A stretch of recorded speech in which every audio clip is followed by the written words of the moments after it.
Good evening प्यारे बच्चों, आप सबका हम स्वागत करते हैं। आज इस कक्षा में आप सभी अपने घरों पर सुरक्षित प्रसन्नचित्त होंगे, ऐसे ही हम मंगल कामना करते हैं। आप सबका हम स्वागत करते हैं आज की कक्षा में। तो कक्षा शुरू करते हैं। सबसे पहले यानी राजनीति विज्ञान में पहला प्रश्न है, गुजरात कांड या गुजरात दंगे कब हुए? गुजरात दंगे फरवरी 2002 में हुए। उस समय वहाँ की सरकार किस पार्टी की थी? तो वहाँ भारतीय जनता पार्टी की थी। और गुजरात कांड हुआ उस मतलब ट्रेन में कितने व्यक्ति मारे गए? तो 57 व्यक्ति मारे गए थे। उसका श्रेय किसको दिया गया? उसका संदेह किस समाज पर किया गया था? तो वह समाज यानी मुसलमानों पर यह लगा दिया था, संदेह लगा दिया था कि भी मुसलमानों ने इस ट्रेन में आग लगाई है, इसलिए वो वहाँ आपस में झगड़ा फैल गया था। और झगड़े फैलने से क्या है, वहाँ 2 मार्च और फरवरी दोनों महीनों के अंदर 11,000 व्यक्ति मारे गए थे।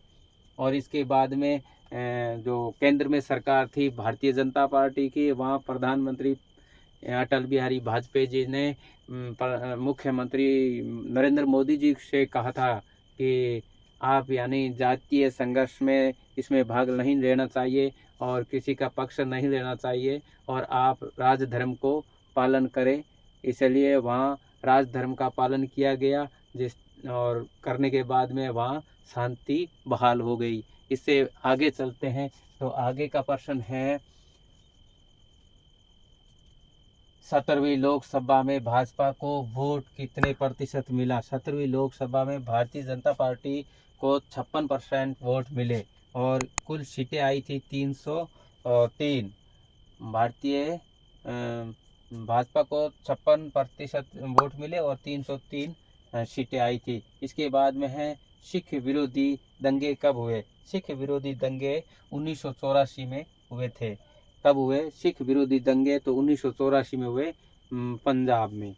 और इसके बाद में है, बाम सेफ की स्थापना कब हुई थी? बाम सेफ की स्थापना 1978 में हुई। और बाम सेफ से एक पार्टी का निर्माण हुआ था, वह बहुजन समाज पार्टी। और बहुजन समाज पार्टी का अध्यक्ष कौन था? तो बहुजन समाज पार्टी का अध्यक्ष श्रीमान कांशीराम जी थे। और कांशीराम जी ने जब पार्टी बनाई 1989 और 91 में, तो पंजाब, हरियाणा और उत्तर प्रदेश में इसको मतलब विजय हासिल हुई और उत्तर प्रदेश में बहुजन समाज पार्टी की सरकार भी बन गई थी।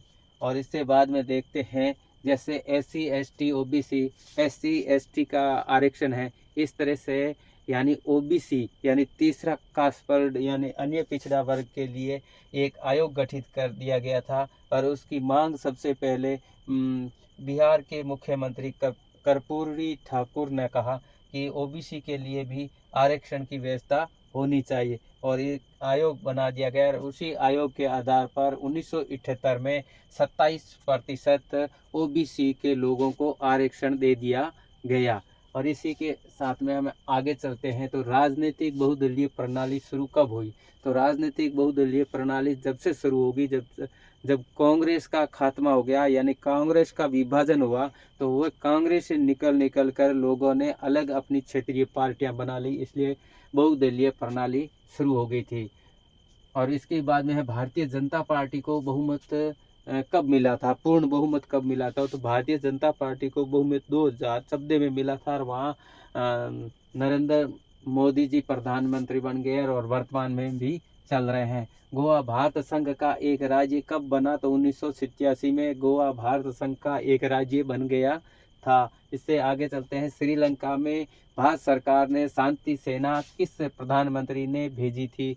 तो श्रीलंका में शांति सेना भारतीय प्रधानमंत्री राजीव गांधी जी ने भेजी थी। और अभी देखते हैं, ये जो लास्ट का प्रश्न है, आसू। आसू क्या है? आसू ये असम का छात्रों द्वारा बनाया गया संगठन था, उसका नाम है आसू। और 1979 में ये बनाया गया था। और इसका पूरा नाम है all Assam student union.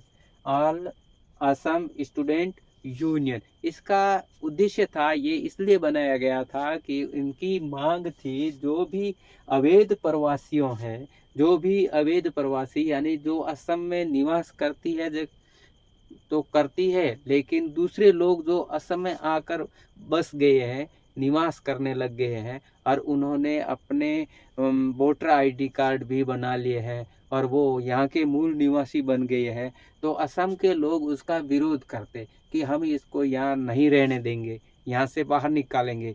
Assam असमियों के लिए है, ये बाहर के लोगों के लिए नहीं है।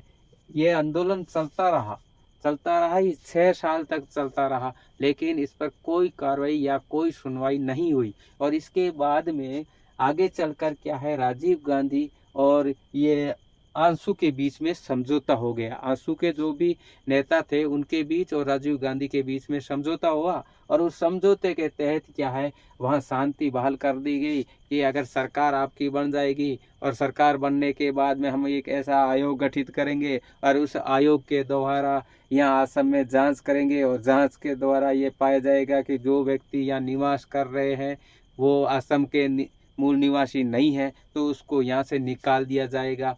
तो वहाँ शांति हो गई और सरकार भी बन गई और दो जो ग्रुप थे उन दोनों ग्रुपों को मिलकर एक पार्टी बनी थी, क्षेत्रीय पार्टी, उसका नाम था असम गण परिषद। असम गण परिषद। आपको कोई प्रश्न पूछ भी ले कि असम में एक जो क्षेत्रीय पार्टी थी उस पार्टी का क्या नाम था, तो असम गण परिषद क्षेत्रीय पार्टी थी और उनकी सरकार बन गई। 5 साल तक उसने अच्छा काम किया, यानी असम का विकास खूब हुआ। लेकिन वो जो समस्या थी, जो अप्रवासी जो असम आकर बस गए थे, उनकी समस्या अभी तक ही बनी हुई है, वो नहीं हट सकी।